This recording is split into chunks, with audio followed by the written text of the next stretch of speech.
ॐ श्रीगणेशाय नमः। अथ श्रीदशमहाविद्यास्तोत्रम्। श्रीपार्वत्युवाच नमस्तुभ्यं महादेव विश्वनाथ जगद्गुरो।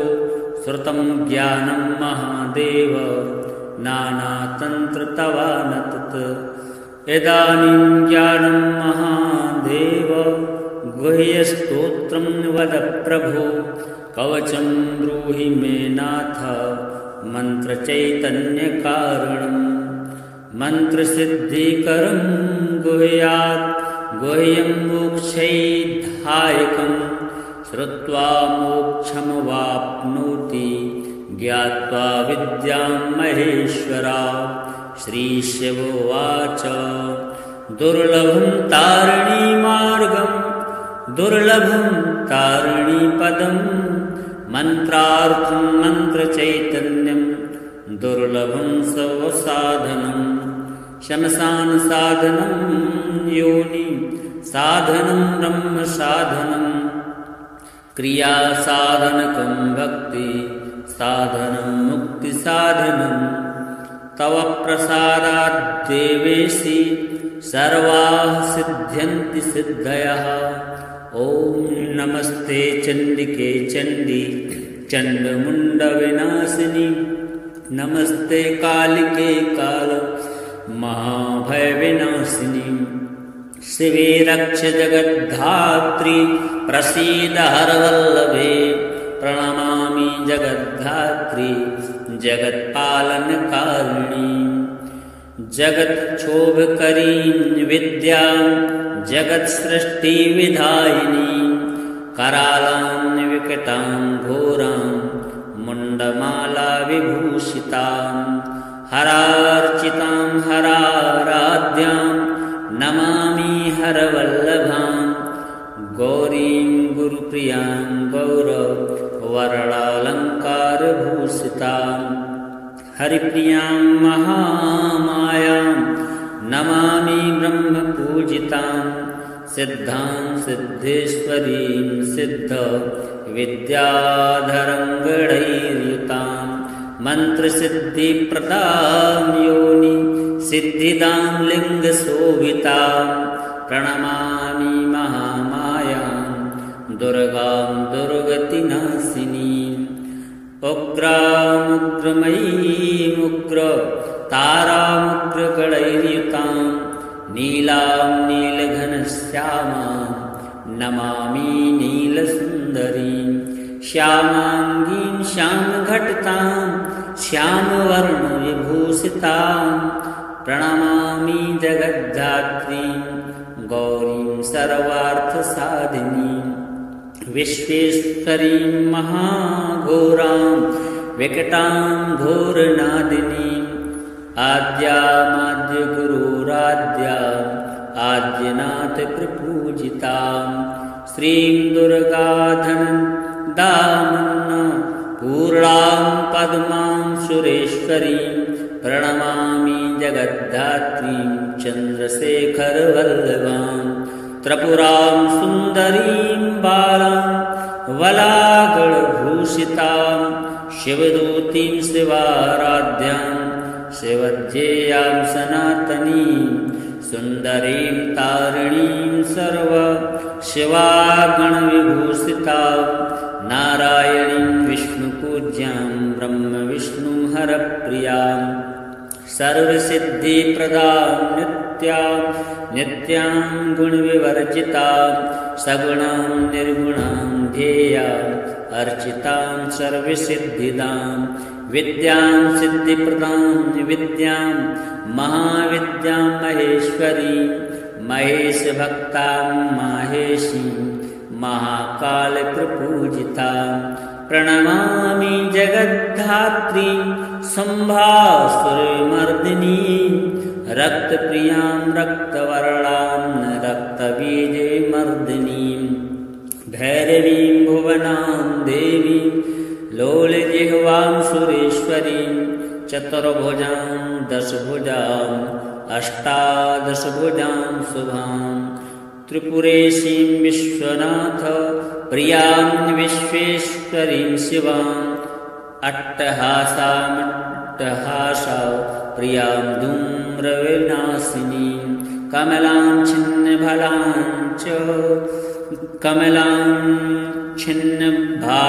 च मातङ्गीं सुरसुन्दरीं षोडशीं विजयां भीमां धूमां च वगलामुखीं सर्वसिद्धिप्रदां सर्वविद्यामन्त्रविशोधिनीं प्रणमामि जगत्तारां साराञ्च मन्त्रसिद्धये इत्येवञ्च वरारोहे स्तोत्रं सिद्धिकरं परं पठित्वा मोक्षमाप्नोति सत्यं वै गिरिनन्दिनी कुजवारे चतुर्दश्यां मायां जीववासरे शुक्रे निशिगते स्तोत्रं पठित्वा मोक्षमाप्नुयात् त्रिपक्षे मन्त्रसिद्धिः स्यात् स्तोत्रपाठादिशङ्करे चतुर्दश्यां निशाभागे निशिभौमेष्टमी दिने निशामुखे पठेत् स्तोत्रं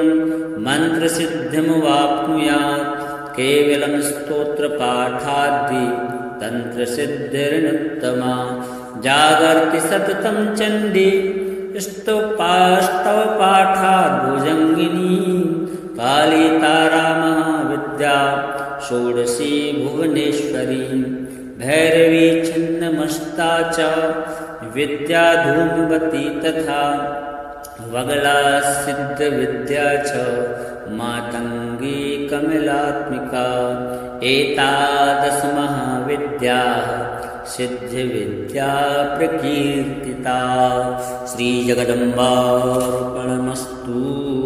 नमस्ते चण्डिके चण्डी चण्डमुण्डविनाशिनी नमस्ते कालिके काल महाभयविनाशिनी शिवे रक्ष जगद्धात्री प्रसीद हरवल्लभे प्रणमामि जगद्धात्री जगत्पालनकारिणी जगत्क्षोभकरीं विद्यां जगत्सृष्टिविधायिनी करालां विकटां घोरां मुण्डमाला विभूषितां हरार्चितां हराराध्यां नमामि हरवल्लभां गौरीं गुरुप्रियां गौरवर्णालङ्कारभूषितां हरिप्रियां महामायां नमामि ब्रह्मपूजितां सिद्धां सिद्धेश्वरीं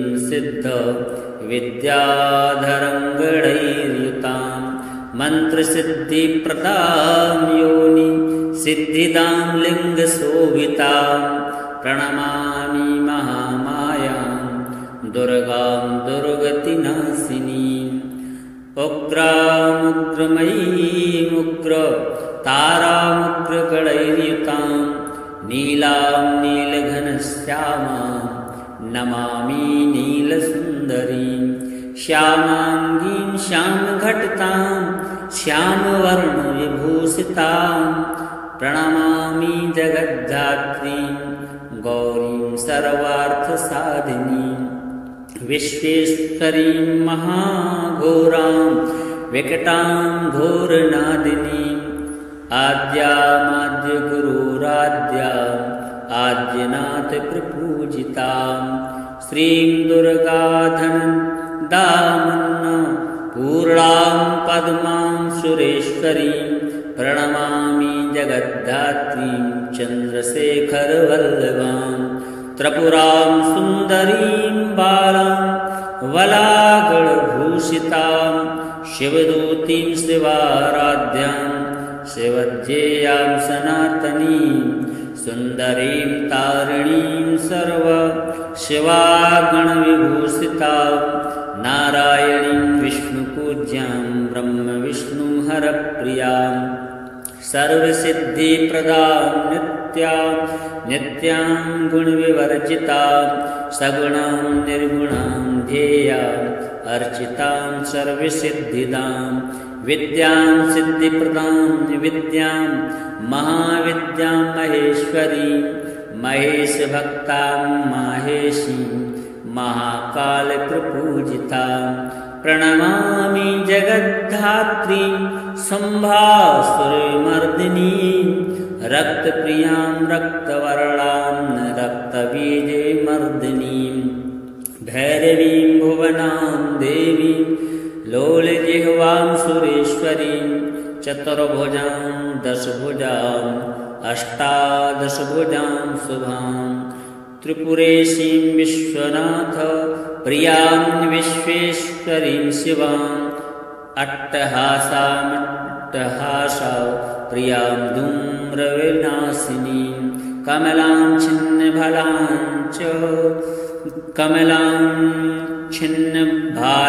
च मातङ्गीं सुरसुन्दरीं षोडशीं विजयां भीमां धूमां च बगलामुखीं सर्वसिद्धिप्रदां सर्वविद्यामन्त्रविशोधिनीं प्रणमामि जगत्तारां सारां च मन्त्रसिद्धये इत्येवं च वरारोहे स्तोत्रं सिद्धिकरं परं पठित्वा मोक्षमाप्नोति सत्यं वै गिरिनन्दिनीं कुजवारे चतुर्दश्यां मायां जीववासरे शुक्रे निशिगते स्तोत्रं पठित्वा मोक्षमाप्नुयात् त्रिपक्षे मन्त्रसिद्धिः स्यात् स्तोत्रपाठादिशङ्करे चतुर्दश्यां निशाभागे निशिभौमेष्टमी दिने निशामुखे पठेत् स्तोत्रं मन्त्रसिद्धिमवाप्नुयात् केवलं स्तोत्रपाठादि तन्त्रसिद्धिर्नुत्तमा जागर्ति सततं चण्डी स्तवपाठात् भुजङ्गिनी काली तारा महाविद्या षोडशी भुवनेश्वरी भैरवी छिन्नमस्ता च विद्या धूमवती तथा वगला सिद्धविद्या च मातङ्गी कमलात्मिका एतादश महाविद्याः सिद्धिविद्या प्रकीर्तिता श्रीजगदम्बार्पणमस्तु। नमस्ते चण्डिके चण्डी चण्डमुण्डविनाशिनी नमस्ते कालिके काल महाभयविनाशिनी शिवे रक्ष जगद्धात्री प्रसीद हरवल्लभे प्रणमामि जगद्धात्री जगत्पालनकारिणी जगत्क्षोभकरीं विद्यां जगत्सृष्टिविधायिनी करालां विकटां घोरां मुण्डमाला विभूषितां हरार्चितां हराराध्यां नमामि हरवल्लभां गौरीं गुरुप्रियां गौरवर्णालङ्कारभूषितां हरिप्रियां महामायां नमामि ब्रह्मपूजितां सिद्धां सिद्धेश्वरीं सिद्धविद्याधरङ्गणैर्युतां मन्त्रसिद्धिप्रदां योनि सिद्धिदां लिङ्गशोभितां प्रणमामि महामायां दुर्गां दुर्गतिनाशिनीम् उग्रामुग्रमयीमुग्र तारामुग्रगणैर्युतां नीलां नीलघनश्यामां नमामि नीलसुन्दरीं श्यामाङ्गीं श्यामघटितां श्यामवर्णविभूषितां प्रणमामि जगद्धात्रीं गौरीं सर्वार्थसाधिनीं विश्वेश्वरीं महाघोरां विकटां घोरनादिनीम् आद्यामाद्यगुरुराद्याम् आद्यनाथप्रपूजितां श्रीं दुर्गाधनदामन्न पूर्णां पद्मां सुरेश्वरीं प्रणमामि जगद्धात्रीं चन्द्रशेखरवल्लभां त्रिपुरां सुन्दरीं बालां वलागलभूषितां शिवदूतीं शिवाराध्यां शिवज्ञेयां सनातनीं सुन्दरीं तारिणीं सर्व शिवागणविभूषितां नारायणीं विष्णुपूज्यां ब्रह्मविष्णुहरप्रियां सर्वसिद्धिप्रदां नित्यां गुणविवर्जितां सगुणां निर्गुणां ध्येयाम् अर्चितां सर्वसिद्धिदां विद्यां सिद्धिप्रदां विद्यां महाविद्यां महेश्वरीं महेशभक्तां माहेशीं महाकालप्रपूजितां प्रणमामि जगद्धात्रीं सम्भासुरमर्दिनीं रक्तप्रियां रक्तवर्णां रक्तबीजमर्दिनीं भैरवीं भुवनां देवीं लोलजिह्वां सुरेश्वरीं चतुर्भुजां दशभुजां अष्टादशभुजां शुभां त्रिपुरेशीं विश्वनाथ प्रियां विश्वेश्वरीं शिवां अट्टहासां प्रियां धूम्रविनाशिनीं कमलां छिन्नभालां च मातङ्गीं सुरसुन्दरीं षोडशीं विजयां भीमां धूमां च बगलामुखीं सर्वसिद्धिप्रदां सर्वविद्यामन्त्रविशोधिनीं प्रणमामि जगत्तारां सारां च मन्त्रसिद्धये इत्येवं च वरारोहे स्तोत्रं सिद्धिकरं परं पठित्वा मोक्षमाप्नोति सत्यं वै गिरिनन्दिनीं कुजवारे चतुर्दश्यां मायां जीववासरे शुक्रे निशिगते स्तोत्रं पठित्वा मोक्षमाप्नुयात् त्रिपक्षे मन्त्रसिद्धिः स्यात् स्तोत्रपाठादिशङ्करे चतुर्दश्यां निशाभागे निशिभौमेष्टमी दिने निशामुखे पठेत् स्तोत्रं मन्त्रसिद्धिमवाप्नुयात् केवलं स्तोत्रपाठादि तन्त्रसिद्धिरनुत्तमा जागर्ति सततं चण्डी स्तवपाठात् भुजङ्गिनी काली तारा महाविद्या षोडशी भुवनेश्वरी भैरवी छिन्नमस्ता च विद्या धूमवती तथा वगला सिद्धविद्या च मातङ्गी कमलात्मिका एतादश महाविद्याः सिद्धिविद्या प्रकीर्तिता श्रीजगदम्बार्पणमस्तु। नमस्ते चण्डिके चण्डी चण्डमुण्डविनाशिनी नमस्ते कालिके काल महाभयविनाशिनी शिवे रक्ष जगद्धात्री प्रसीद हरवल्लभे प्रणमामि जगद्धात्री जगत्पालनकारिणी जगत्क्षोभकरीं विद्यां जगत्सृष्टिविधायिनी करालां विकटां घोरां मुण्डमाला विभूषितां हरार्चितां हराराध्यां नमामि हरवल्लभां गौरीं गुरुप्रियां गौरवर्णालङ्कारभूषितां हरिप्रियां महामायां नमामि ब्रह्मपूजितां सिद्धां सिद्धेश्वरीं सिद्धविद्याधरङ्गणैर्युतां मन्त्रसिद्धिप्रदां योनि सिद्धिदां लिङ्गशोभितां प्रणमामि महामायां दुर्गां दुर्गतिनाशिनीम् उग्रामुग्रमयीमुग्र तारामुग्रगणैर्युतां नीलां नीलघनश्यामां नमामि नीलसुन्दरीं श्यामाङ्गीं श्यामघटितां श्यामवर्णविभूषितां प्रणमामि जगद्धात्रीं गौरीं सर्वार्थसाधिनीं विश्वेश्वरीं महाघोरां विकटां घोरनादिनीम् आद्यामाद्यगुरुराद्याम् आद्यनाथप्रपूजितां श्रीं दुर्गाधनदामन्न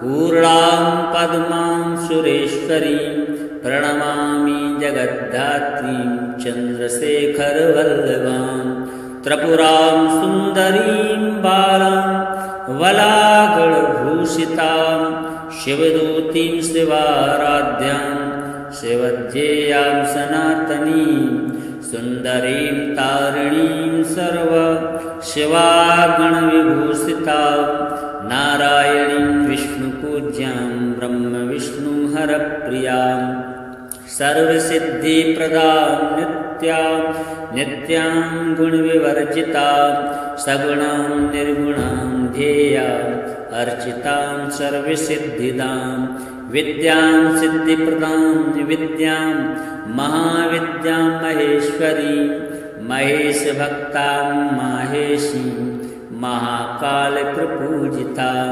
प्रणमामि जगद्धात्रीं सम्भासुरमर्दिनीं रक्तप्रियां रक्तवर्णां रक्तबीजमर्दिनीं भैरवीं भुवनां देवीं लोलजिह्वां सुरेश्वरीं चतुर्भुजां दशभुजां अष्टादशभुजां शुभां त्रिपुरेशीं विश्वनाथ प्रियां विश्वेश्वरीं शिवां अट्टहासा प्रियां धूम्रविनाशिनीं कमलां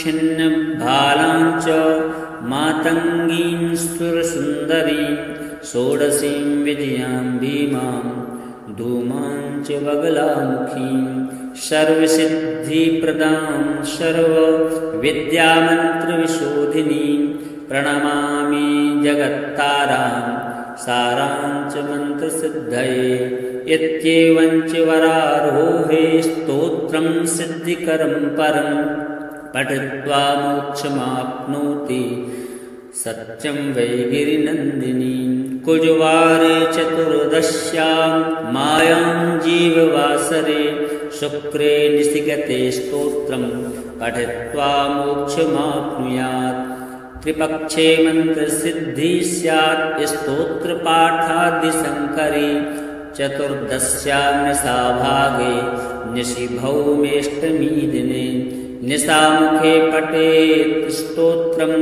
मन्त्रसिद्धिमवाप्नुयात् केवलं स्तोत्रपाठादि तन्त्रसिद्धिर्नुत्तमा जागर्ति सततं चण्डी स्तवपाठात् भुजङ्गिनी काली तारा महाविद्या षोडशी भुवनेश्वरी भैरवी छिन्नमस्ता च विद्या धूमवती तथा वगला सिद्धविद्या च मातङ्गी कमलात्मिका एतादश महाविद्याः सिद्धिविद्या प्रकीर्तिता श्रीजगदम्बार्पणमस्तु।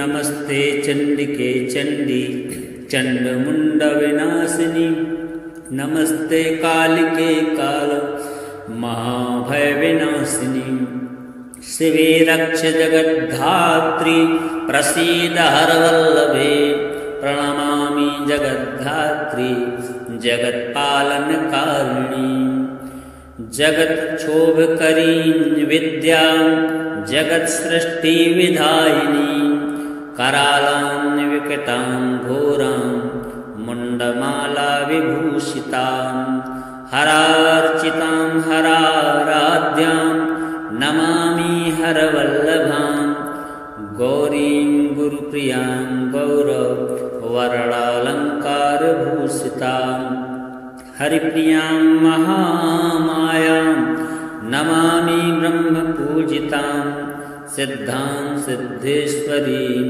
सिद्धविद्याधरङ्गणैर्युतां मन्त्रसिद्धिप्रदां योनि सिद्धिदां लिङ्गशोभितां प्रणमामि महामायां दुर्गां दुर्गतिनाशिनीम् उग्रामुग्रमयीमुग्र तारामुग्रगणैर्युतां नीलां नीलघनश्यामां नमामि नीलसुन्दरीं श्यामाङ्गीं श्यामघटितां श्यामवर्णविभूषितां प्रणमामि जगद्धात्रीं गौरीं सर्वार्थसाधिनीं विश्वेश्वरीं महाघोरां विकटां घोरनादिनीम् आद्यामाद्यगुरुराद्याम् आद्यनाथप्रपूजितां श्रीं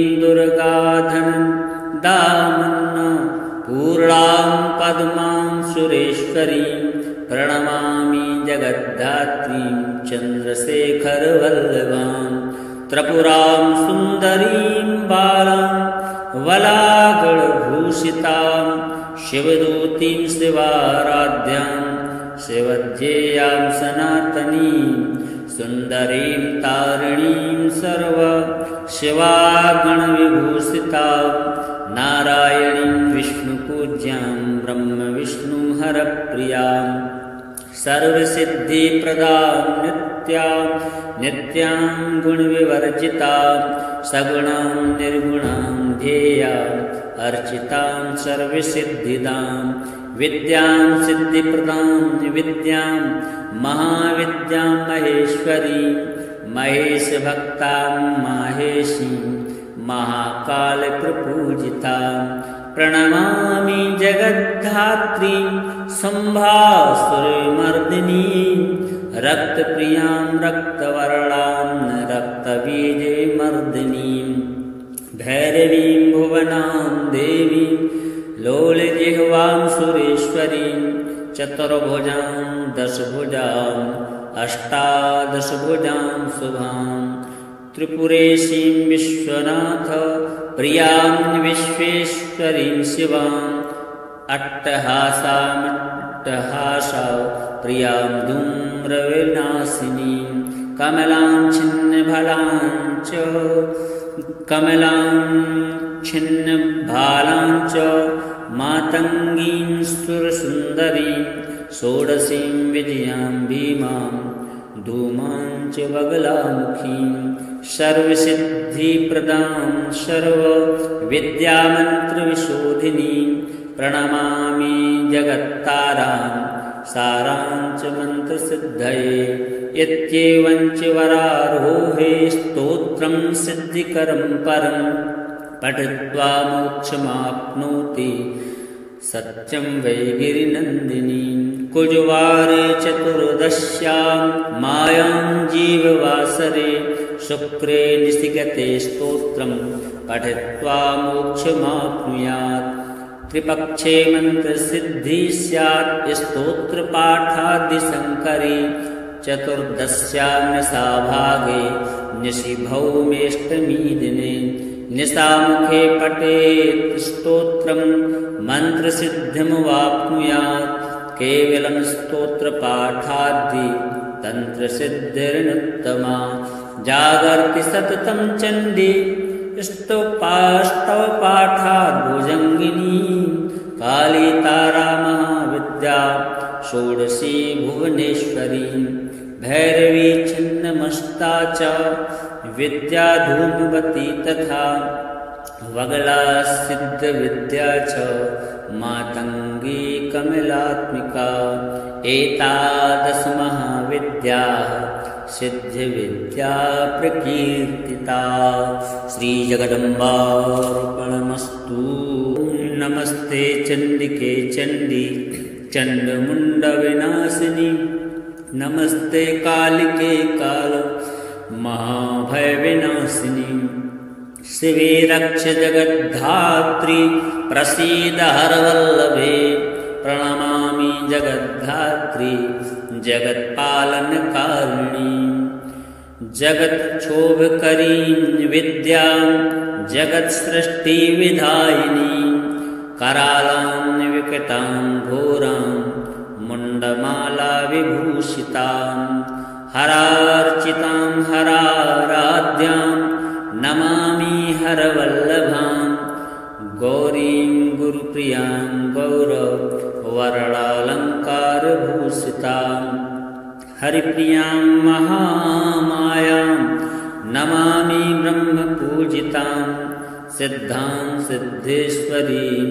सिद्धविद्याधरङ्गणैर्युतां मन्त्रसिद्धिप्रदां योनि सिद्धिदां लिङ्गशोभितां प्रणमामि महामायां दुर्गां दुर्गतिनाशिनीम् उग्रामुग्रमयीमुग्र तारामुग्रगणैर्युतां नीलां नीलघनश्यामां नमामि नीलसुन्दरीं श्यामाङ्गीं श्यामघटितां श्यामवर्णविभूषितां प्रणमामि जगद्धात्रीं गौरीं सर्वार्थसाधिनीं विश्वेश्वरीं महाघोरां विकटां घोरनादिनीम् आद्यामाद्यगुरुराद्याम् आद्यनाथप्रपूजितां श्रीं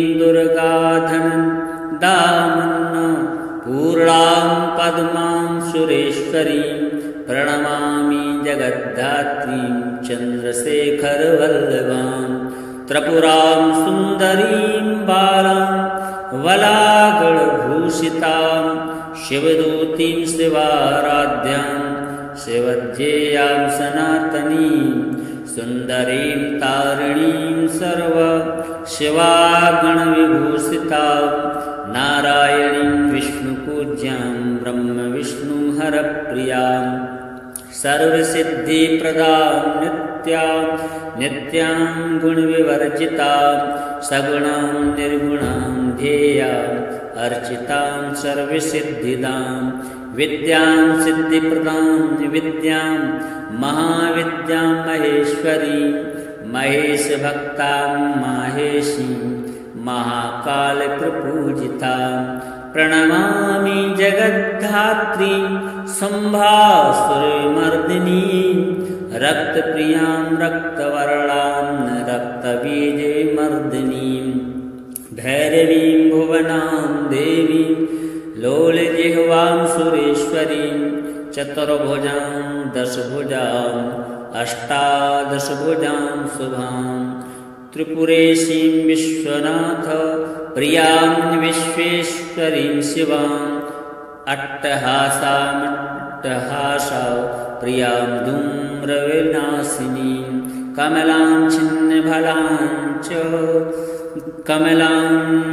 छिन्नभालां च मातङ्गीं सुरसुन्दरीं षोडशीं विजयां भीमां धूमां च बगलामुखीं सर्वसिद्धिप्रदां सर्वविद्यामन्त्रविशोधिनीं प्रणमामि जगत्तारां सारां च मन्त्रसिद्धये इत्येवं च वरारोहे स्तोत्रं सिद्धिकरं परं पठित्वा मोक्षमाप्नोति सत्यं वै गिरिनन्दिनीं कुजवारे चतुर्दश्यां मायां जीववासरे शुक्रे निशिगते स्तोत्रं पठित्वा मोक्षमाप्नुयात् त्रिपक्षे मन्त्रसिद्धिः स्यात् स्तोत्रपाठादिशङ्करे चतुर्दश्यां निशाभागे निशिभौमेष्टमी दिने निशामुखे पठेत् स्तोत्रं मन्त्रसिद्धिमवाप्नुयात् केवलं स्तोत्रपाठादि तन्त्रसिद्धिर्नुत्तमा जागर्ति सततं चण्डी स्तवपाठात् भुजङ्गिनी काली तारा महाविद्या षोडशी भुवनेश्वरी भैरवी छिन्नमस्ता च विद्या धूमवती तथा वगला सिद्धविद्या च मातङ्गी कमलात्मिका एतादश महाविद्याः सिद्धिविद्या प्रकीर्तिता श्रीजगदम्बार्पणमस्तु।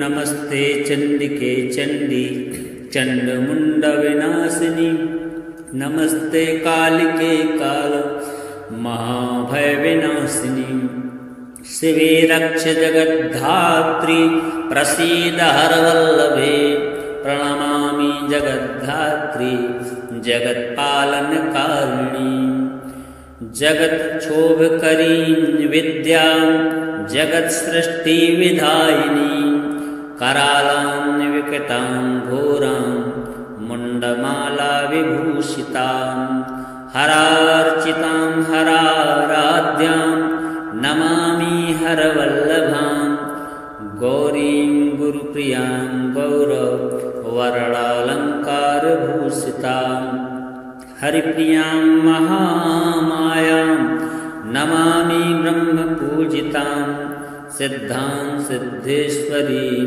सिद्धविद्याधरङ्गणैर्युतां मन्त्रसिद्धिप्रदां योनि सिद्धिदां लिङ्गशोभितां प्रणमामि महामायां दुर्गां दुर्गतिनाशिनीम् उग्रामुग्रमयीमुग्र तारामुग्रगणैर्युतां नीलां नीलघनश्यामां नमामि नीलसुन्दरीं श्यामाङ्गीं श्यामघटितां श्यामवर्णविभूषितां प्रणमामि जगद्धात्रीं गौरीं सर्वार्थसाधिनीं विश्वेश्वरीं महाघोरां विकटां घोरनादिनीम् आद्यामाद्यगुरुराद्याम् आद्यनाथप्रपूजितां श्रीं दुर्गाधनदामन्न